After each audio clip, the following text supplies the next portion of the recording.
ولا تحسبن الذين قتلوا في سبيل الله أمواتا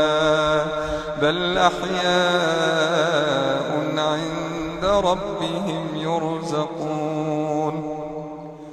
فرحين بما آتاهم الله من فضله ويستبشرون بالذين لم يلحقوا بهم من خلفهم ألا خوف عليهم ولا هم يحزنون يستبشرون بنعمة من الله وفضل وأن الله لا يضيع أجر المؤمنين.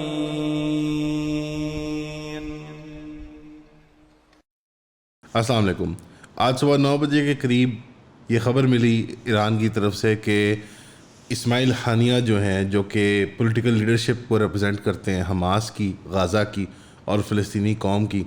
ان کی شہادت جو ہے وہ تہران کے ناردرن ایریا میں واقع ہوئی اور ان کے ہمراہ ان کے باڈی گارڈ دونوں شہید ہو گئے ہیں. ایک ٹارگیٹڈ لگتا یہ ہے کہ ڈرون آپریشن کے اندر ابھی جو آرٹلری استعمال کی گئی، ایئر اسپیس جو استعمال کی گئی، جو طریقہ واردات تھا، اس کی ڈیٹیل سامنے نہیں آئیں اور ابھی تک اسرائیل نے خود تسلیم نہیں کیا کہ انہوں نے یہ ایکٹ کیسے کیا اور کیا اس کے اندر ڈیٹیلز موجود ہیں پلان آف اٹیک کی. لیکن ایران کی طرف سے اور حماس کی لیڈرشپ کی طرف سے کنفرمیشن آئی ہے کہ واقعی اسماعیل ہانیہ کی شہادت واقع ہوئی ہے. اس سے پہلے کہ ہم اس تفصیل کے اندر جائیں کہ اسماعیل ہانیہ کی شہادت کا کیا مطلب ہے، اسرائیل کا یہ قدم لینے سے مراد کیا ہے، ایران کے لیے کیا امپلیکیشنز ہیں اور گریٹر ریجن کے اندر اب یہ وار کی صورتحال کس طرح اسکلیٹ کرے گی، ہمیں یہ جاننا ضروری ہے کہ اسماعیل ہانیہ خود کون تھے. اسماعیل ہانیہ حماس کی، فلسطین کی میجورٹی عوام کی طرح 1948 کا جو نقبہ تھا اس کے اندر ایشکلون شہر سے نکالے ہوئے والدین کی اولاد ہے. ریفیوجی کیمپ کے اندر یہ پیدا ہوئے اور وہیں ان کی پرورش ہوئی. 29 جنوری 1962 میں پیدائش ہوئی تھی ان کی اور یہ الشاتی کیمپ کے اندر جو ریفیوجی کیمپ تھا وہاں پلے بڑے اور انہوں نے تعلیم جو ہے وہ ریفیوجی کیمپس کے اسکولوں کے اندر حاصل کی جو کہ چیریٹی اسکولز ہوتے ہیں. اور اس کے بعد ایونچولی یہ اسلامک یونیورسٹی آف غازہ کے اندر ان کا داخلہ ہوا اور انہوں نے اپنی تعلیم مکمل کی وہیں سے up until masters in Arabic literature. Ismail Haniyeh حافظ قرآن تھے، بذات خود جماعت کو لیڈ کیا کرتے تھے، تراویح بھی پڑھایا کرتے تھے اور سب سے ایک بڑی ہیومن بات ہے ان کے بارے میں کہ وہ غازہ یونیورسٹی کے، جو اسلامک یونیورسٹی آف غازہ ہے جس کی آپ تصویریں اگر دیکھیں گے کہ وہ جنگ سے پہلے کیسی تھی اور جنگ کے بعد کیسی ہے، تو وہ اس یونیورسٹی کے سب سے اعلیٰ فٹ بال پلیئر بھی تھے. یونیورسٹی کے زمانے کے اندر ہی اسماعیل ہانیہ جو ہے وہ مذہبی اور سیاسی تحریکوں کے اندر شامل ہو گئے تھے اور اپنی قوم کو اور فلسطینی سرزمین کو آزاد دیکھنا چاہتے تھے. لیکن ایونچولی جب حماس کی فارمیشن ہوئی تو حماس کی ارلی ممبرشپ کے اندر اسماعیل ہانیہ خود شامل ہیں اور یہ اس پہلے بیچ کے اندر موجود ہیں جو شیخ احمد یاسین کے شاگرد تھے. شیخ احمد یاسین میں آپ کو سرسری طور پہ بتا دیتا ہوں، وہ روحانی پیشوا تھے حماس کی پوری جماعت کے اور وہ ایک معذور تھے، بہت بڑے عالم دین تھے اور ان کی بھی شہادت روزے کی حالت میں فجر کی جماعت سے نماز کے بعد مسجد کے باہر اپنے کچھ سیکورٹی گارڈز کے ہمراہ اسرائیلی ایئر اسٹرائک کے اندر ہی ہوئی تھی. اپنے استاد کے نقش قدم پہ چلتے ہوئے اسماعیل ہانیہ نے بھی شہادت کا جام نوش فرمایا اور اپنی فلسطینی قوم کی آزادی اور اسلام اور مسلمانوں کی سر بلندی کی خاطر اپنی جان کا نذرانہ پیش کیا، جیسے کہ ان کے استاد نے کیا اور جیسے کہ ان کے کئی ساتھیوں نے کیا پچھلے 25 سے 30 سالوں کے اندر. اسماعیل ہانیہ کے ارلی کریئر کے اندر ہی 80s اور 90s کے اندر ہی اسماعیل ہانیہ کے اریسٹ شروع ہو گئے تھے اور 2 بار یہ اسرائیلی قید کے اندر رہ چکے ہیں، ایک بار 6 مہینے کے لیے اور ایک بار 3 سال کے لیے.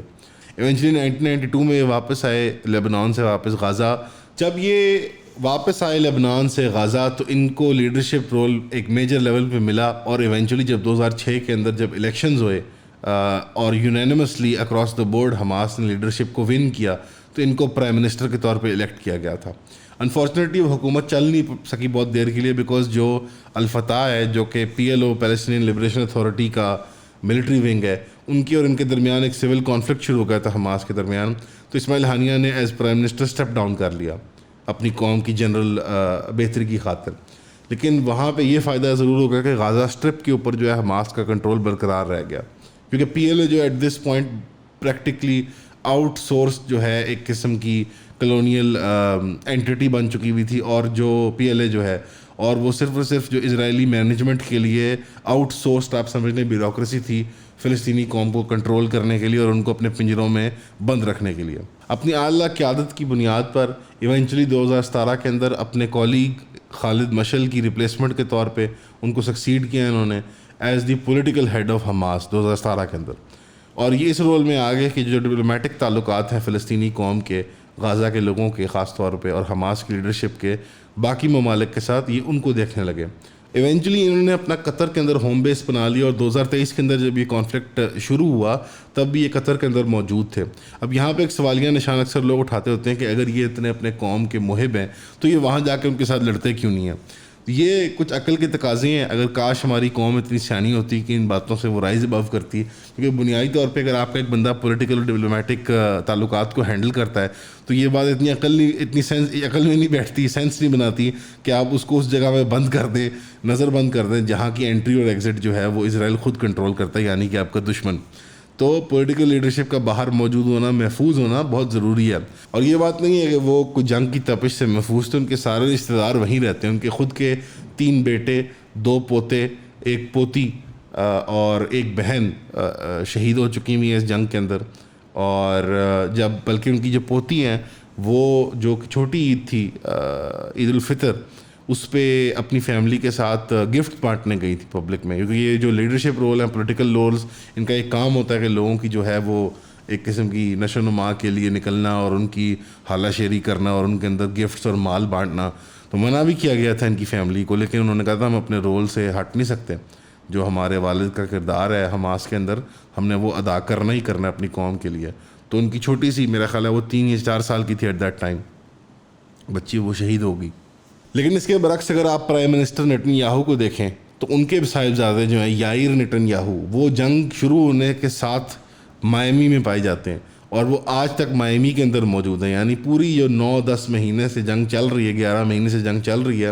وہ مائمی میں ایک بڑے اعلیٰ قسم کے پینٹ ہاؤس کے اندر رہ رہے ہیں. وہاں پہ سپا ہے, ٹینس کلب ہے, وہاں پہ سگار لاؤنج ہے, وائن سیلر ہے. اکثر ان کی تصاویر بھی آتی ہیں, کبھی بیچ پہ وہ بیٹھ کے دوستوں کے ساتھ شراب پی رہے ہوتے ہیں, کبھی وہ بوسوں کے نار ہو رہے ہوتے ہیں خواتین کے ساتھ, کبھی وہ کچھ اور کر رہے ہوتے ہیں, سگار پی رہے ہوتے ہیں مہنگے مہنگے. تو یہ آپ کو لیڈرشپ کے اندر اور جو ایکچوئل آپ کہہ لیں اسپرٹ ہے آف لیڈرشپ, اس کے اندر آپ کو فرق نظر آتا ہے بٹوین نیتن یاہو اور اسماعیل ہانیہ. اسماعیل ہانیہ کے صاحبزادے کی اسٹیٹمنٹ آئی ہے ابھی کہ میرے والد کی یہی چاہت تھی اور ہر دن وہ شہادت کی دعائی کرتے تھے. تو الحمدللہ ان کو شہادت, ہمارا دکھ بہت ہے لیکن ہم اپنے سر فخر سے بلند رکھتے ہیں کیونکہ ہمارے والد کو شہادت کے مقام پر فائز کیا گیا. بقلوب راضية بقضاء الله وقدره. النعيم رجل تضج الأرض والسماء بطيب ذكره, رجل غني عن التعريف. إن العين لا تدمع وإن القلب لا يحزن وإن على فراقك يا أبا العبد يا أبونا لمحزونون وإنا لله وإنا إليه راجعون. اللهم أجرنا في مصيبتنا واخلفنا خيرا منها. اللهم أجرنا في مصيبتنا واخلفنا خيرا منها. المصاب جلل ولكن عزاؤنا أنها دنيا فانية واللقاء إن شاء الله في جنة عرضها السماوات والأرض. الوداع يا قائد الأمة. یہ تو ہو گئی اسماعیل ہانیہ رحمۃ اللہ علیہ کی جو ایک زندگی کی چھوٹی سی بریف کہانی آپ کہہ لیں, اور اللہ ان کے درجات بلند فرمائے, ان کے گناہوں کو معاف کرے اور انشاءاللہ ان کو شہادت کی وہ مرتبے پہ فائز کرے. اور یقیناً اب جس صحبت میں وہ ہیں وہ ہماری صحبت سے بہت بہتر صحبت ہے, اور ان کے خاندان والوں کو اور فلسطینی قوم کو اللہ صبر عطا فرمائے اور استقامت دے اور قوت دے کہ وہ اپنے اس استعماری قوت کو, اس ظالم جابر نظام کو, صہیونی نظام کو تلپٹ کر دیں, اور امت مسلمہ ایٹ لارج کو بھی اللہ یہ توفیق عطا فرمائے کہ وہ زحمت کر لیں اور سیاسی, اکنامک, ڈپلومیٹک اور ملٹریلی اپنے بھائیوں کو سپورٹ کریں اور مسجد اقصیٰ کی بازیابی کے لیے ہم پیش رفت کریں. کچھ نیت کا اظہار تو کریں نا, نیت کا بھی اظہار نہیں کیا امت نے تو ماشاء اللہ سے.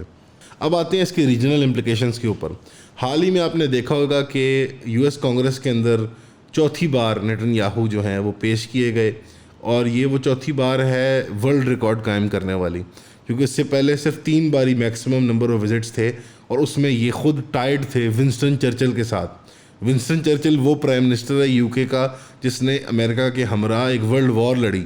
تو اگر اس کی کوئی تشبیہ بنتی ہے تو شاید نیتن یاہو جو کہ ایک ورلڈ وار کی سچویشن کریٹ کرنے کی کوشش کر رہا ہے تو اسی کی بنتی ہے. بہرحال اس نے ورلڈ ریکارڈ توڑا of the maximum number of addresses to US Congress, یعنی کہ 4, اور چوتھی بار وہ US کانگریس کے جوائنٹ سیشن کے سامنے پیش ہوئے. لیکن اس میں کچھ باتیں فرق تھیں. ایک یہ تھا کہ عام طور پہ ہاؤس فل ہوتا ہے جب نیتن یاہو صاحب آتے ہیں اپنی تقریر پیش کرنے. اس بار یہ ہاؤس فل نہیں تھا اور ناقد بھی موجود تھے. اس کے باوجود جو کہ پیڈ پولیٹیشنز ہیں, جو کہ APEC, جو کہ ایک پولیٹیکل ایکشن کمیٹی ہے, جو کہ ایک لابی ہے امریکہ کے اندر, امریکن اسرائیلی پولیٹیکل ایکشن کمیٹی, ان کا کام یہ ہے کہ اسرائیل کے انٹرسٹ کو امریکہ کے اندر فردر کرنا. ایسا کوئی سینیٹر, ایسا کوئی افسر نہیں موجود, ایسا کوئی پریزیڈنٹ نہیں موجود جس کے پاس APEC کا ایک بندہ, ایک ریپرزینٹیو موجود نہ ہو جو کہ اس کے پولیٹیکل افیئرس کو ہینڈل کرتا ہو. اور یہ میں نہیں بتا رہا, یہ خود آپ امریکن سینیٹر کی زبانی سن سکتے ہیں. Everybody but me has an APAC person. What's that mean, an APAC person? It's like your babysitter, your APAC babysitter, who is always talking to you for APAC. They're probably a constituent in your district, but they are firmly embedded in APAC, and Every member has something like this? that's how it works on the Republican side. And when they come to DC, you go have lunch with them, and they've got your cell number, and you have conversations with them. That's absolutely crazy. I've had 4 members of Congress say, I'll talk to my APAC person, and it's literally what we call them, my APAC guy. I'll talk to my APAC guy and see if I can get him to dial those ads back. Why have I never heard this before? Why would they want to tell their constituents that they've basically got a buddy system with somebody who's representing a foreign country? It doesn't benefit the congressman for people to know that, so they're not going to tell you that. تو یہ آپ ان کی زبان سے خود سن سکتے ہیں کہ اس وقت جو کہ جس قسم کی ڈیپ انفلٹریشن ہے, یعنی پریزیڈنٹ سے لے کر کانگریس مین تک, جو کہ MP MNA لیول بنتا ہے ہمارا, وہاں تک انفلٹریشن جو اسرائیل کی آپ کی لابی گروپس کی ہے کہ وہ اسرائیل کے فیور میں بلز کو پیش کریں اور بلز کے اوپر ووٹ کریں. تو جب نیتن یاہو پیش ہوتے ہیں US کانگریس کے اندر, وہ گونگے تماشبین US کانگریس کے اندر جو کہ ایک نسل کشی فلسطینی قوم کی, اس کو نہ صرف وٹنس کر رہے ہیں, اس کو دیکھ رہے ہیں, بلکہ اس کو ایڈ کر رہے ہیں, اس کو سپورٹ کر رہے ہیں, وہ گونگے تماشبین اب آپ کو نظر آئے اپنی سیٹوں سے, نشستوں سے اٹھے ہوئے, تالیاں بھرپور مارتے ہوئے, جیسے کہ وہ سرکس کے اندر شیر اور چیتوں کا تماشا دیکھ رہے ہوں, یا کوئی وہ باندروں کا ناچ جو ہوتا ہے, ریچھ کا جو ناچ ہوتا ہے سرکس میں ہوا کرتے تھے ایک زمانے میں.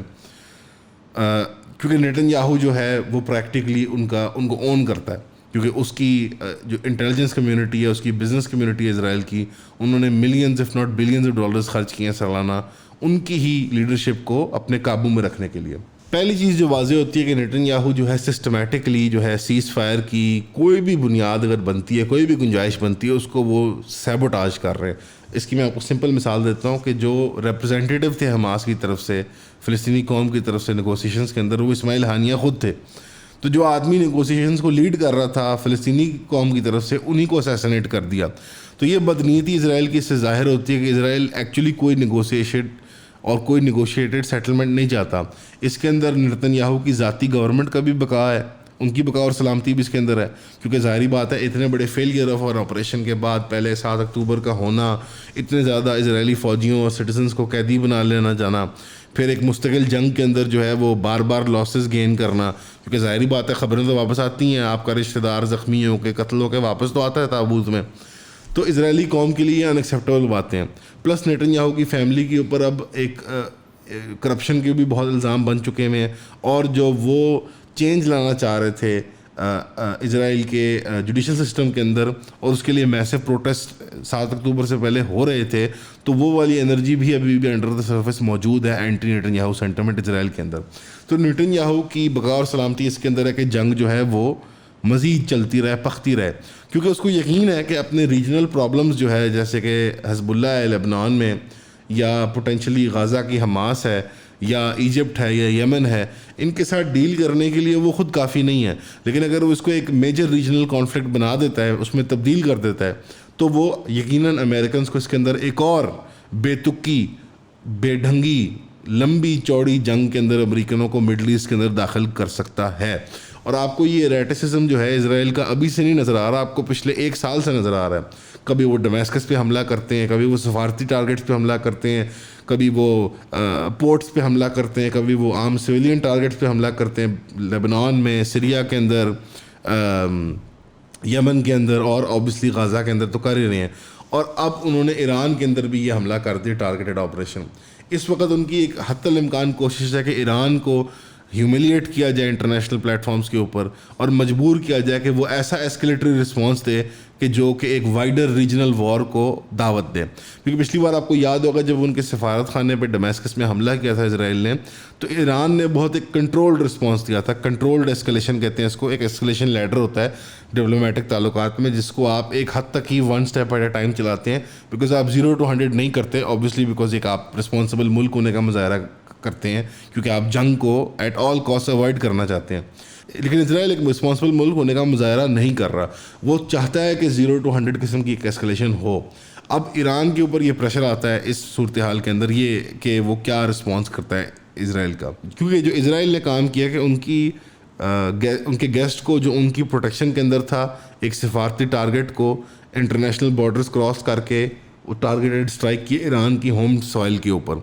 ابھی جو ایران کے نئے پریزیڈنٹ منتخب ہو کے آئے ہیں وہ اسی پلیٹ فارم پہ رن کر رہے تھے کہ میں امریکہ کے ساتھ ڈپلومیٹک ٹائز کو بحال کرواؤں گا, یعنی میں ایران کو نارملائز کرواؤں گا انٹرنیشنل کمیونٹی کے اندر, اور ایک سافٹر فیس لے کے آؤں گا ایران کے لیے. 90 سے لے کے آج تک ایران کی ڈپلومیٹک ٹائز کو US کے ساتھ کو باقاعدہ سیبوٹاج ہی اسرائیل کرتا ہے, اور نیتن یاہو ڈاکٹرن کے تحت ہی کیا جا رہا ہے, بیکاز ایران ان ممالک میں سے جو کہ ان کے نیتن یاہو ڈاکٹرن کے اندر ٹارگٹ بنتے ہیں, جیسے کہ لیبیا تھا, جیسے کہ عراق تھا, اور جیسے کہ مصر اور اردن تھے, اور سیریا.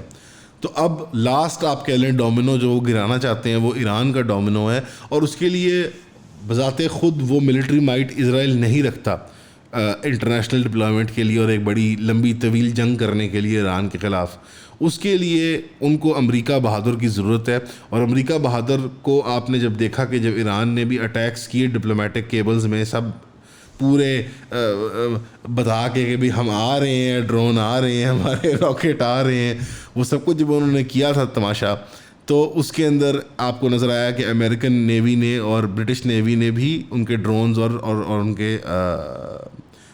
میزائل وغیرہ گرائے تھے, بیکاز وہ اس وقت ڈی ایسکلیٹ کرنا چاہ رہے ہیں. ابھی جو 3-4 مہینے کا گیپ ہے جس کے اندر امریکن الیکشن ہوگا, اس گیپ کے اندر نیتن یاہو اگر اس کو nth ڈگری تک لے جائے اس جنگ کو, کیونکہ ظاہر بات ہے جو بھی نیا اگلا صدر آئے گا امریکہ کا وہ یہ نہیں چاہے گا کہ وہ ایک اور مڈل ایسٹ کی جنگ کو انہیریٹ کر لے اپنے اوپر, خاص طور پر ڈونلڈ ٹرمپ جو کہ ایک اینٹی وار سٹانس کے اوپر جنرلی آپریٹ کرتا ہے. تو یہ بڑی ایک complex game of geopolitics چل رہی ہے جس کے اندر اسرائیل چاہ رہا ہے کہ اس جنگ کو اس حد تک ایسکلیٹ کر دیا جائے کہ وہاں سے پھر امریکہ کو بیک آؤٹ کرنے کی آپشن نہ ہو. بالکل جیسے کہ آپ نے دیکھا ہے پچھلے 1 سال کے اندر